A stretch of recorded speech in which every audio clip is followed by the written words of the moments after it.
Hello, friends. Welcome to my YouTube channel, Attorney E. Immigration Lawyer. Today's episode po, sasagutin ko yung mga tanong ninyo. Yung mga tanong po sa comment section for the month of November. Ayan, before we start, I want to introduce myself to you. Ako po si Attorney Elaine Antonio Bordeaux. I've been practicing U.S. immigration law since 2008.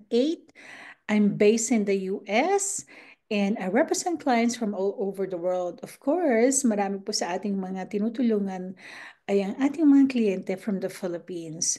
Okay, because I'm from the Philippines originally.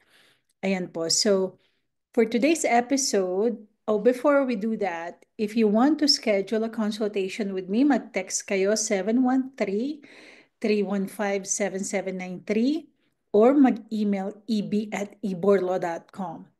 Actually po, pag nag-text kayo, we will send you instructions on how to pay the consultation fee and how to schedule your appointment. Ayan, okay po.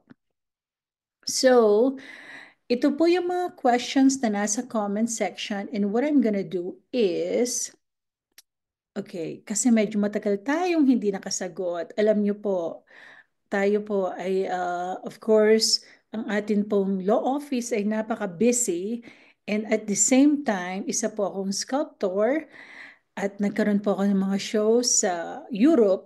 Kaya po, I'm constantly on the road. Kaya hindi tayo masyado nakakasagot dito. But if you want to schedule a consultation with me po, as I said, mag-text kayo 713-315-7793 or mag-email kayo. And we're gonna set you up. Okay, so bumalik po ako sa mga questions, mga older questions, and then pinili po natin. Unfortunately, hindi po natin masasagot lahat. Okay, so I'm gonna do my best. Hinati ko ito and there's gonna be a part 2 for the rest of the questions. Sabi ni Suave Life, Attorney, paano po pag military ako and my spouse is in the Philippines and nag-file na siya ng I-130 petition, kailangan ko po bang mag-file ng K3 visa to expedite the petition of my wife? Yan, magandang question yan because, okay, so ang I-130 petition ay fina-file kapag naging asawa, nagpakasal na kayo, mag-asawa na kayo. Meron po siyang proseso and merong way to expedite that, and that is by filing yung K3 petition. Now, itong K3 petition na ito ay parang proseso ng fiancé visa. Kaya po na-expedite niya, hindi naman kalakihan ng diferensya, pero na-expedite niya po ang proseso. Kaya po darating ng mas maaga ang asawa ninyo compared to just filing an I-130 petition ng, on its own. Okay, so kung kasal na, option po na mag-file ng K3 visa na para po itong K1. Kaya po mas mabilis. Ayan. So para ang purpose po niyan ay mapaikli ang physical separation ng mag-asawa. So pwede niyo po yung i-file to expedite the process. Okay? Ito pong susunod na question, Attorney Elaine, green card holder siya, po kaming mag-asawa, so pareho na silang green card holder. Pwede bang ipetisyon namin ang anak naming single mom na gusto niyang isama ang kanyang anak na 10 years old? So, alright, so kung green card holder po kayo, any sponsor niyo po ang inyong anak na walang asawa, pwede po yan, okay? And now, depende po sa, kasi kung depende sa age ng anak ninyo, okay? To tell you the, straight answer is, kung ang anak ninyo ay 21 and over, magkakaroon po ng waiting time dyan na, let's look at that, okay? Let's see. Hold on just 1 second. I will share with you my screen para po,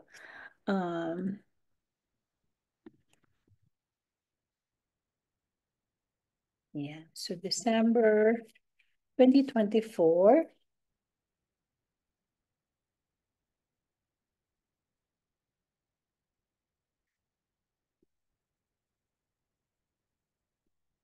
Sandali lang po ha. Pina-pull out ko lang.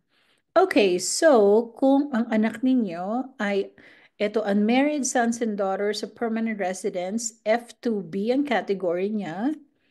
Okay, kung F2B ang category, October 13 ang pinaprocess ngayon. October 1 of 2013. So that's about how many years, di ba? So kung ipa-file nyo ngayon, December 2024, magiging priority date nyo. And kung darating na po ang immigrant visa later on, at ang apo ninyo, di ba, yung anak ng inyong anak ay below 21, makakasama po siya. Okay? So pwede po yan. Ngayon, kung kayo naman ay mag-US citizen, ayan. Kung kayo ay mag-US citizen, ang magiging category na po niya ay F1 category. And, okay, so pag F1 po, unmarried sons and daughters, ang pinaprocess po, ang priority date na pinaprocess ay April 22, 2015. So medyo mas ang processing is faster compared to F2B. Ayan, so choice nyo po yan. Pero po ang tanong, kung masasama po ba ang apo o yung anak ng inyong single mom na anak, depende po dun sa bata. Kung siya po ay mag-below 21 years old, kapag ang visa ay available na, and makakasama po ang bata. Pero pag nag-21 and over, ay hindi na. So it doesn't matter po, i-file nyo ng petition, kasi po, kung hindi nyo ipa-file, hindi po masisimulan. Ayan. So, later on, depende sa kung gaano ang tagal ng proseso, ay doon po malalaman kung makakasama ang apo ninyo. Okay? But what is important is you file the petition now. Okay? Para po mabigyan na ng priority date ang anak ninyo at magsimula na po ang proseso. Okay? Kumonsulta po kayo sa immigration lawyer kung hindi po ninyo alam kung paano mag-initiate ng proseso. Okay. As I said, kung F2B po, October 1, 2013 ang priority date. Kung F1 naman, ito po yung kung naging US citizen na kayo, April 22, 2015. Ayan. So makipag-usap po kayo sa inyong immigration lawyer. Okay, so ang ating next question naman ay, let's see po, ha? Naku, direct hire na naman. Hold on just 1 second po.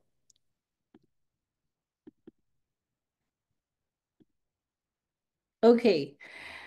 Ma'am, tanong ko lang po, may direct hire po ba sa USA ng nanny? Ito po, Edrelyn Salgado, may nag-message kasi sa akin, ay nag-send na po sa akin ng kontrata.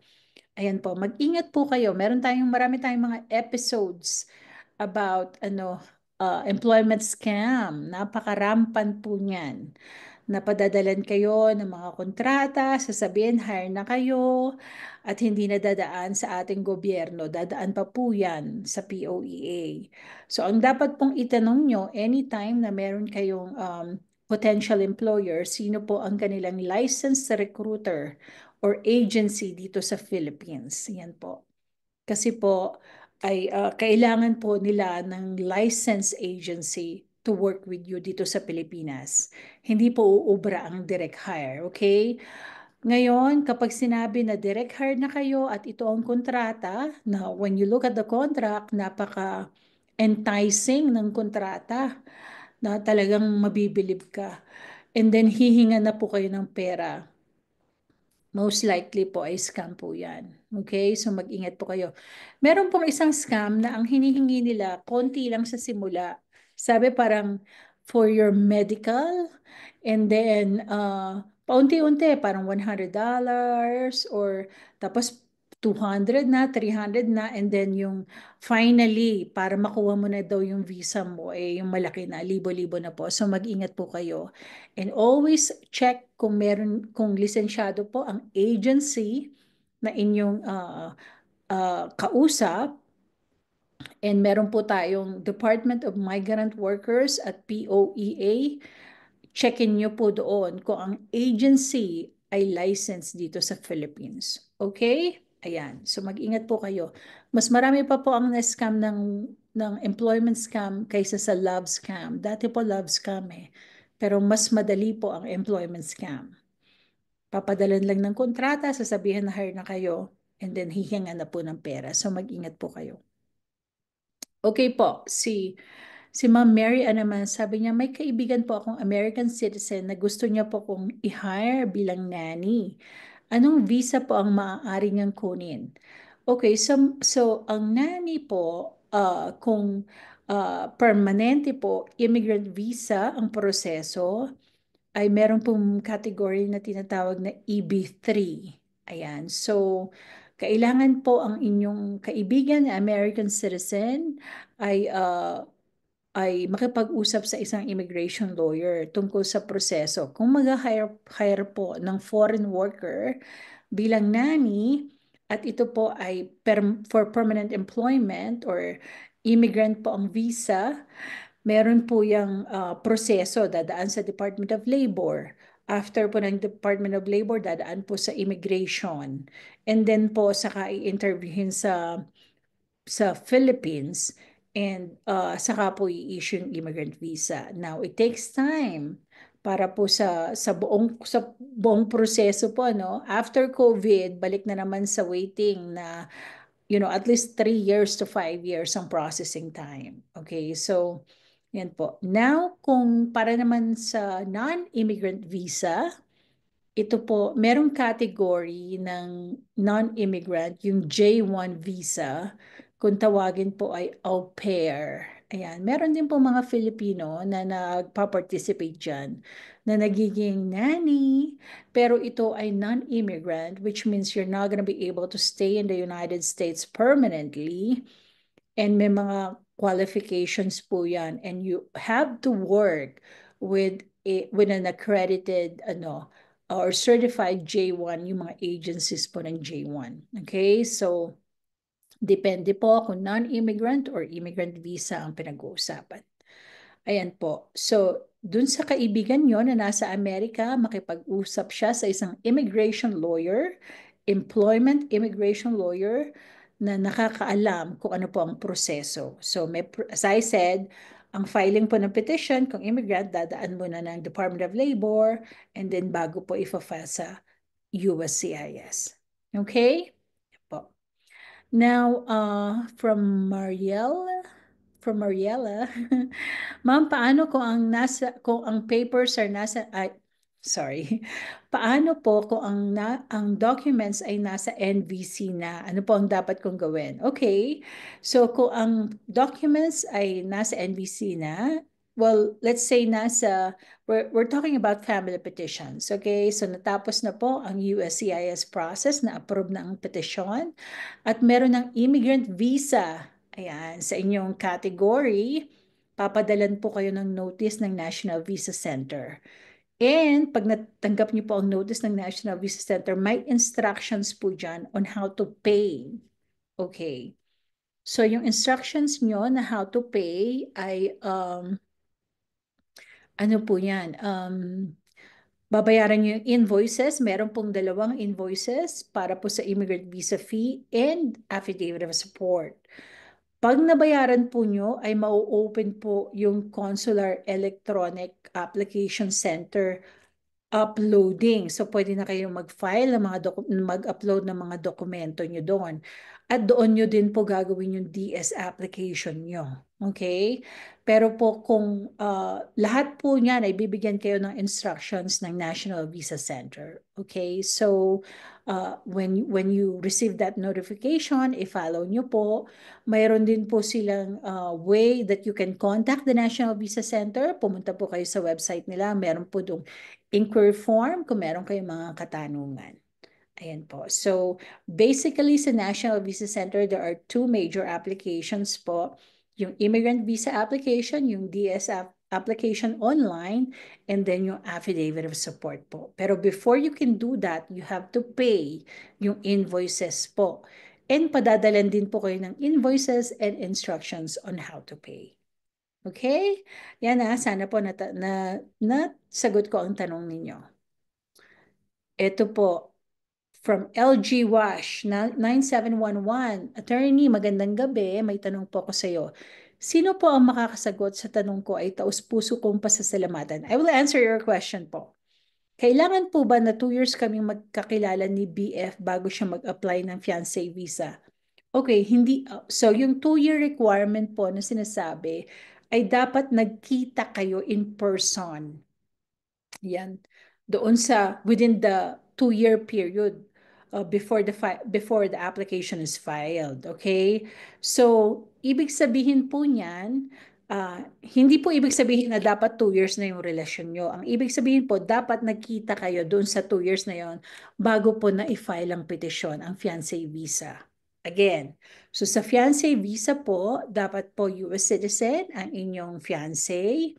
US citizen lang ang po pwedeng mag-fiancé visa right now, ah. And then dapat nagkita kayo doon sa period ng 2 years before the petition is filed. Okay? So, ibig sabihin, kung i-file ngayon ng petition, go back 2 years, dapat nagkita po kayo in person. Ayan. Kasi maraming mga online relationship. And there's nothing wrong with that, diba? Diyan naman nagsisimula yung maraming mga relationships right now because of access, diba, sa internet, sa online dating, yan. Okay po yan. Now, para po ma-sponsor kayo, dapat nakita kayo in person ng inyong fiancé within 2 years, sa loob po ng taon na yon. Maaring yung iba po ay nagkita nung una, tapos hindi ko naguguluhin ang aking explanation. So, dapat nagkita po kayo within 2 years bago po ma-file ang petition ninyo. Okay?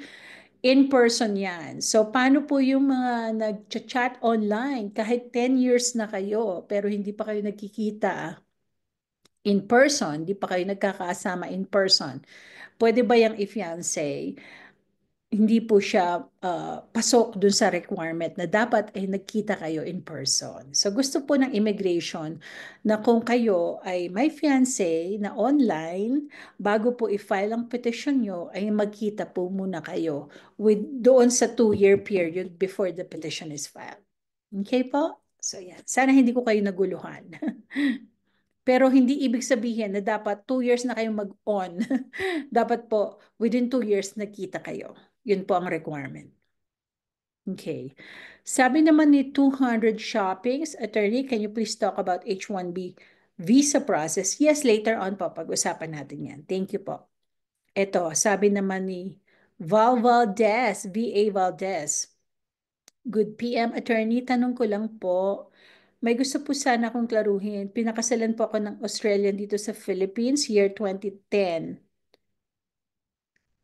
At secretary or friend lang po ng mayor ang nagkasal sa amin. And pagkatapos po ng isang buwan ng pagstay niya dito sa Philippines, bumalik siya sa bansa nila tapos hindi na siya nagpakita. Oh, ayan, nag-ghost na or nagparamdam hanggang ngayong 2024. So 1 month lang siya nagstay sa Philippines after they got married. At hindi ko po alam kung buhay pa po siya. Wala din kasi akong contact number niya at nakablock na ako at deleted na po sa social media. May visa pa po ba ang kasal namin? Pwede po ba akong magpakasal pa sa foreigner? At sana po masagot ang tanong ninyo. Okay, so ito po ang payo ko. Ito pong question ninyo ay tama po sa isang abogado sa Philippines. Okay?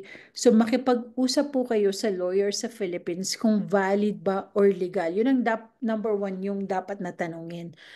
Legal po ba ang inyong kasal? Yan. Kasi sabi mo, sekretarya lang ng mayor na nagkasal sa inyo. Okay? So, number one question is whether or not legal po ba ang inyong kasal. So, for you to know, ako po ay isang US immigration lawyer. Makipag-usap po kayo sa isang family lawyer sa Philippines. Kung ako po sa inyo ay mag-schedule kayo ng consultation sa isang family lawyer sa Philippines po kasi ang mag-a-apply dito ay Philippine law, hindi po US law, ano? Pero I just want to talk about this and I just want to give you some suggestions, ano? Kausapin niyo po ang isang Philippine family lawyer in the Philippines. Kahit magbayad na kayo ng consultation fee, it's worth it. Buhay niyo po ito. Kinabukasan niyo ito eh, di ba? So number one question is whether or not valid po ba ang inyong marriage o ang inyong kasal sa Philippines. Kasi kung valid po ang kasal ninyo sa Philippines, then hindi po kayo basta-basta makakapagpakasal sa isang, makapag-asawa ulit kung hindi po mag-end yung inyong pagpapakasal dito sa Australianong ito. Now, kung hindi naman valid ang inyong kasal sa Philippines, ayan po hindi naman ito legal because hindi nag-comply sa mga requirements, ay po pwede po kayong mag-asawa. But you have to talk to a family lawyer in the Philippines, okay? Ngayon po, kasi po hindi na ako nagpa-practice ng Philippine law, so I don't want to give you the wrong information. Abogado po ako sa Pilipinas, pero hindi po yun ang aking focus or ang aking pong focus ng practice ay US immigration law.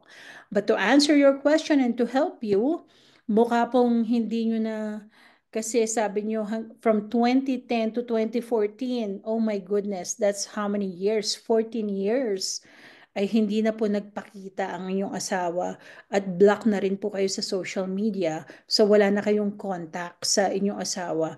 So it's important for you to know kung ano po ba ang dapat ninyong gawin. So ang first question nyo is valid ba yan or hindi? A Philippine lawyer can answer that. Yung specialize po sa family law. And then masasagot din po kung kayo ay pwede nang mag-asawa or kung kailangan nyo pang ipa-annul or pa-declare ang annulment of marriage.